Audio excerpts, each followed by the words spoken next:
Coming up, a plan to reward frontline workers with bonuses in Kentucky may not go very far.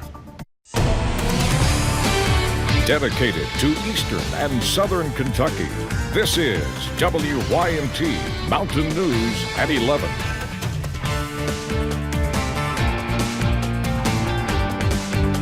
Good evening, I'm Steve Hensley. Governor Beshear's hero pay plan for essential workers is facing a roadblock. He says state Republican leaders have decided not to join a working group to lay out the framework of the plan ahead of the next session. As Chad Hedrick explains, the governor says this is not stopping him from pushing forward. 3 weeks after Governor Beshear announced a plan to adopt a bonus for essential workers, it's hit a roadblock as state Republican leaders have decided not to join a working group to establish who would qualify for the extra cash. We openly said, let's form a group. Let's consult. Let's make those decisions together. And the letter we got said you can go through our committee process. The plan is to use $400 million in American Rescue Plan money to use as a bonus for essential workers who worked through the pandemic.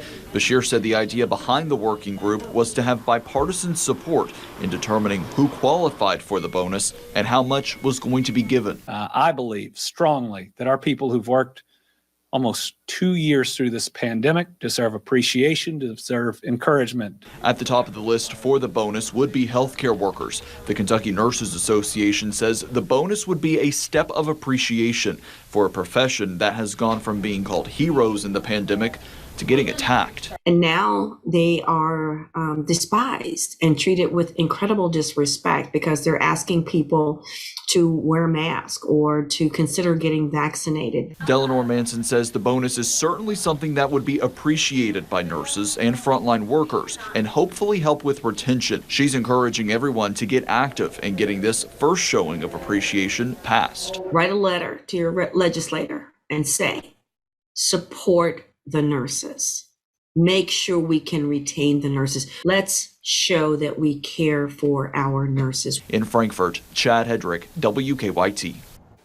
Governor Beshear says he is still moving forward with his bonus plan. House Speaker David Osborne released a statement about Republicans' decision to not be part of the governor's working group. He says, in part, we look forward to the administration's input, but would advise that any proposals focus on bolstering the workforce, getting Kentuckians back to work, and removing the barriers that stand in the way of our economy moving forward.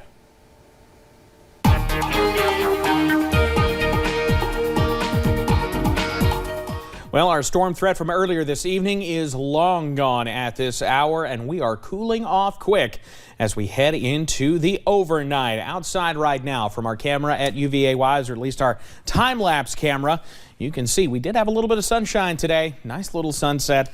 And then finally, that front moved through and finally worked on through and is cooling us off big time right now. You see what's left of our front has pushed on into West Virginia. Storms along it have fallen apart. There really weren't even storms, just more like gusty downpours as they moved through the mountains earlier on.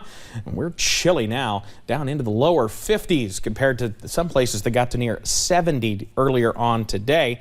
So as we head through the overnight, we can still expect a quiet night, just mostly cloudy and breezy. Temperatures not moving a whole lot, only in those upper 40s to lower 50s with some of those light west winds out there. Getting breezy at times, though, as you felt it if you've been outside this evening as that cold air comes in. We've got some even chillier air on the way for this time tomorrow night, and I'll detail that, plus when we could finally see some more rain coming up in just a bit. Steve? Evan, thank you. The Elliott School of Nursing at U-Pike has grown through the years, seeing an increase in enrollment and an update in its environment as the school just completed its new labs to elevate its future nurses off the charts. WYMT's Buddy Forbes has more about the growing program and why officials are saying it comes at the perfect time. This is like the Disney skills labs. The University of Pikeville Elliott School of Nursing is on the pulse of modern training. It is almost the opening sentence of every meeting we have.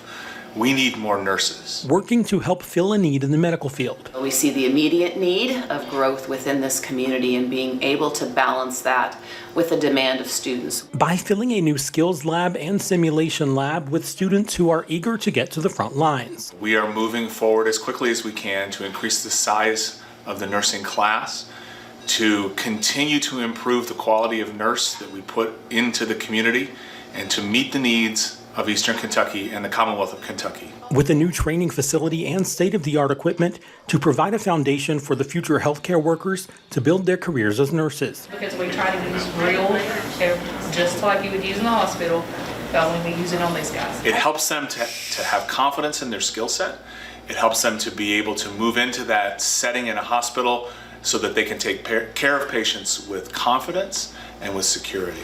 Giving the Bears a unique opportunity to get their hands on. The students are excited to be able to have facilities that replicate a clinical setting where they will be employed, and that gives them an edge.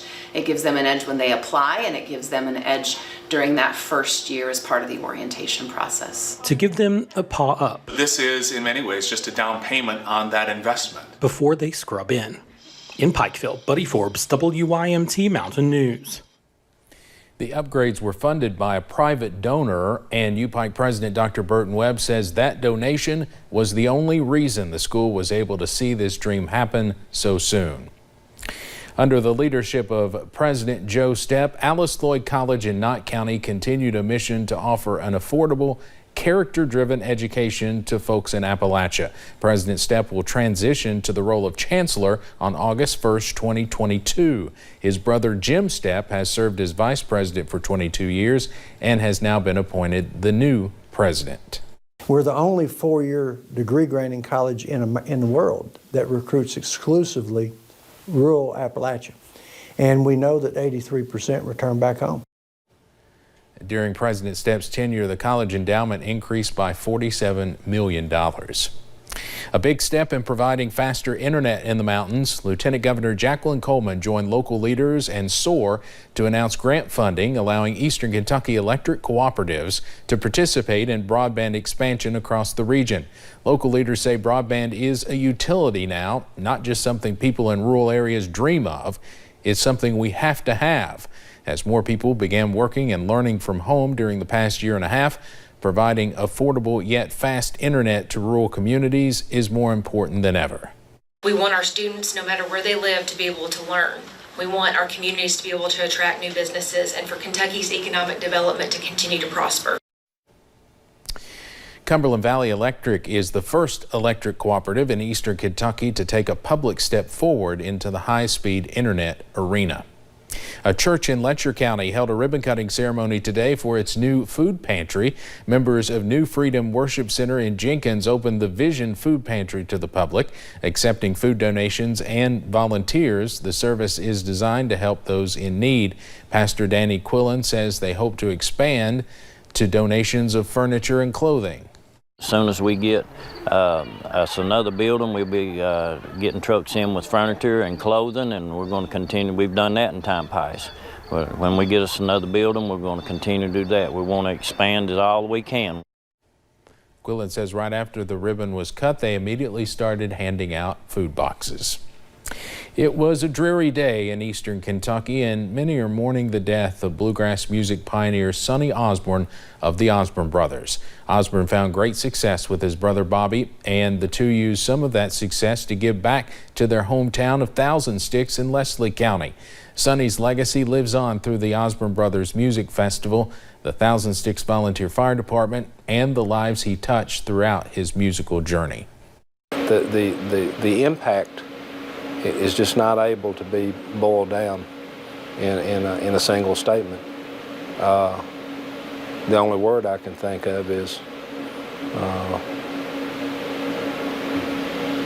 unbelievable. Funeral arrangements for Sonny Osborne have not been released yet. He was 83, almost 84. His brother Bobby is still performing and will be 90 in December. While Halloween is a time of spooky fun, it can also be scary for black cats. They can be victims of heinous crimes, mistreatment, and more.